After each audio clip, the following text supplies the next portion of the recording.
এই দোয়াটি যদি আপনি 7 বার পড়তে পারেন, আল্লাহ তাআলা দুনিয়া এবং আখিরাতের দায়িত্ব নিজে গ্রহণ করে নেবেন। আপনার সকল পেরেশানি দূর হয়ে যাবে। বুকে হাত রেখে বলি, আল্লাহর কসম এই দোয়া আমি ছেড়ে দিই না। তোমরা এই দোয়াটা শোনার পরে সাথে সাথে শেয়ার করে দিবা। আমল না করেও সওয়াব পাবা, তোমার একটি শেয়ারে আমল না করেও সওয়াব পাবা।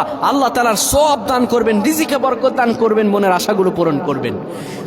ও আমার প্রাণের ভাইয়েরা, বিশ্ব নবী মুহাম্মাদুর রাসূলুল্লাহ সাল্লাল্লাহু আলাইহি সাল্লাম বলেন, কোন ব্যক্তি যদি এই দোয়াটা 7 বার পড়তে পারে, দোয়াটা হলো হাসবি আল্লাহু লা ইলাহা ইল্লাহু আলাইহি তাওয়াক্কালতু ওয়া হুয়া রাব্বুল আরশিল আযীম।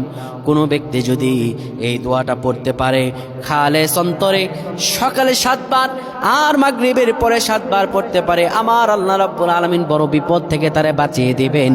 তার দুনিয়া এবং আখিরাতের দায়িত্বগুলো আমার রাব্বুল আলামিন নিজে গ্রহণ করে নেবেন। আল্লাহুম্মা আমিন।